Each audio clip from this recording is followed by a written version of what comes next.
What's up, everybody? Sparks Comics here. Time for another comic review. This time it's going to be on Ascencia #1, and I've got the cover A and the cover B for this one.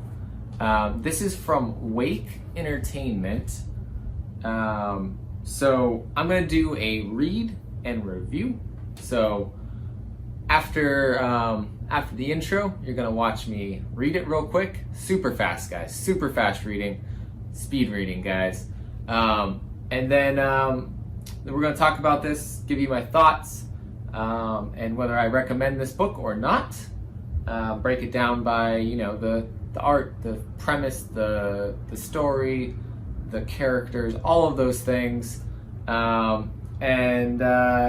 so if you're new to this channel, of course, hit the like button on the video, subscribe to the channel. If you want notifications when I post videos, hit the little bell button, and drop a comment below. Let me know what you thought of this book, whether you're reading this book or not. I picked it up from the new Spec Outlaws on Instagram, so if you're not following them there, go check them out. And the reason I picked it up was because of the pressable defects. Their links in the channel, friends of the channel, that section. They do a new comic book day video every week. They talked about this book, sounded interesting, figured I'd check it out. So stay tuned for the intro and the speed read.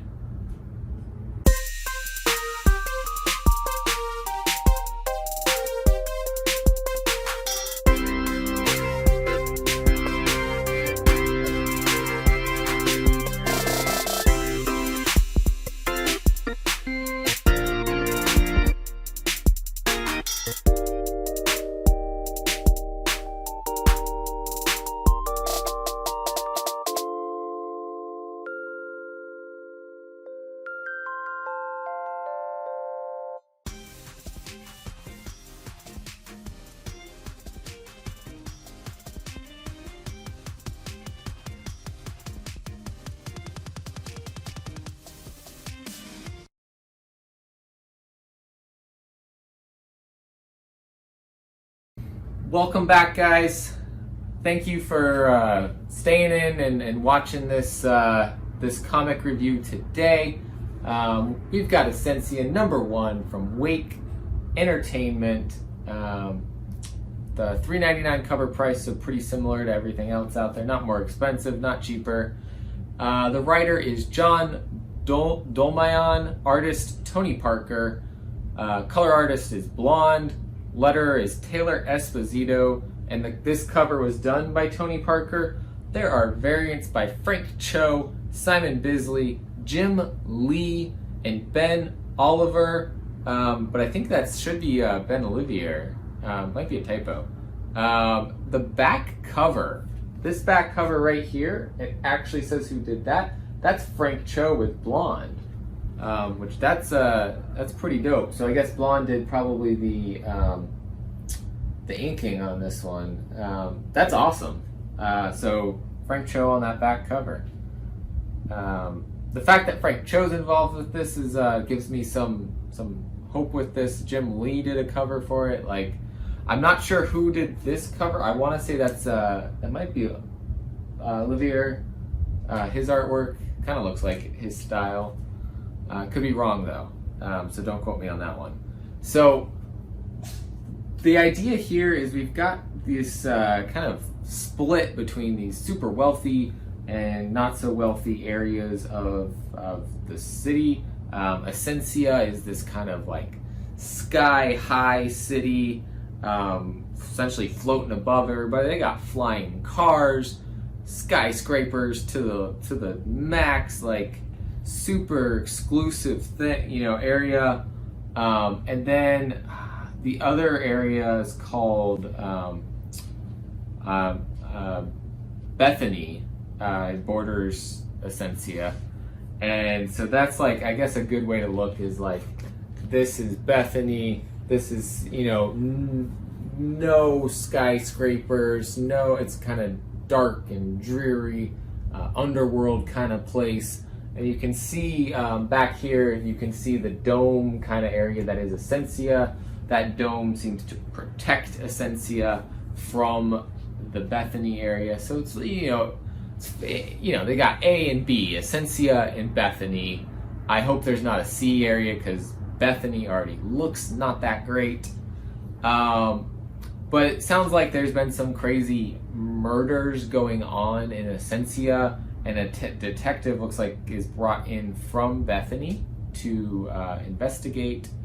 And like, look at this. Like, this is really great artwork inside this beautiful city. It's just like this elite area. They live longer than they should there. I don't know if it's something with their healthcare or what the case is, but there's a lot not explained in this first issue, but they're living the life in Ascencia, and there's some plan hatching down in Bethany. It looks like maybe something with some rival gangs or something there. It sounds like in Bethany they don't have good access to life necessities, but whatever's happening in Ascencia is not good. We got some grisly murders, and I'm not going to show you because I don't want to spoil this for you guys. Reading this, there were some moments, and you might have seen it. It's hard because I did a time lapse, but you might have seen some of my reactions. Maybe go back and watch it slower. But there are 2 pages in particular where I just am like, what is going on here? So please go check that out. Check this book out. This is pretty cool. I'm glad I listened to the Perpetual Defects recommendation on this. Looking at both of these covers, by the way, this is cover A and cover B. Both really good art on the cover. I like it. This one especially depicts what we're seeing happen. You got the slums kind of here versus Ascencia in the background, and the child down here looking up at it like, why am I not there? And this is an interesting kind of futuristic tale, but might be making some social commentary, on the rich versus poor situation in the world. But ignoring that piece of it, the story is very good. There's some good twists that I've seen so far.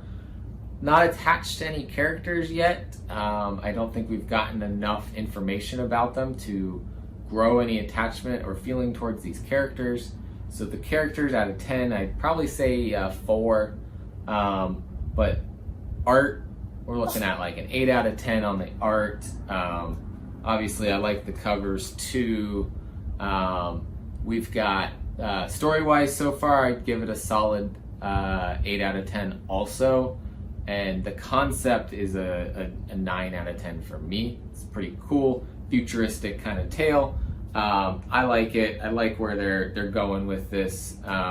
So overall, I guess that 4 probably brings us down to a 7 out of 10. Still recommend this book though, guys. I'm expecting that the characters are gonna develop over the next couple issues. So, you can't judge that kind of thing in the first issue very well. So I'm gonna try to start reading, picking this up every time it comes out. I missed it on New Comic Book Day when it first came out, so I was glad the New Spec Outlaws put it up on their recent auction, because that was super dope to be able to pick that up. So those are my thoughts on Ascencia. I told you guys I was going to try to do more indie comic reviews. There's one for you, especially an unknown publisher like Wake Entertainment. I'd never heard of them before. So that, I love being able to check out that kind of a comic, because something I wouldn't necessarily normally read, even among the indie books that I read. I'm in tune with the ones like Boom, Image, Aftershock, IDW, even Dark Horse and Dynamite. I see them on the preview stuff.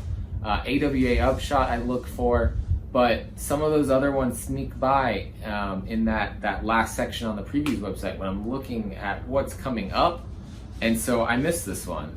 I don't catch all of that, and it's hard to. So thank you to the Pressable Defects for shouting this comic out so I could go and check it out, read it, and enjoy it. So thank you guys for watching this review. Let me know what you guys think of Ascencia if you're reading it. If you're not reading it, does this review make you want to read it? Were you looking for this book but you missed out on it? Drop all that in the comments below. Let's talk about it. Let me know if there's some other indie series you want me to read. I've got a couple more on the docket to check out. We got Murder Hobo probably coming up soon, and Soul Stream's also on that list. So guys, stay tuned for these reviews. New Comic Book Day haul coming up on Wednesday. More FOC shows, of course. More indie comic talks in the future. So keep on staying with the channel, guys. We're growing. We're almost we're at 319 subscribers. That's the time of recording this. So we're moving on up. Goal is to get to 500. Maybe within the next month or two. That would be awesome. We'll do a giveaway when that happens, guys. So stick around, share the channel. Let's get more talk about indie going on with these kinds of reviews. And collect what you love, guys. See you guys next time.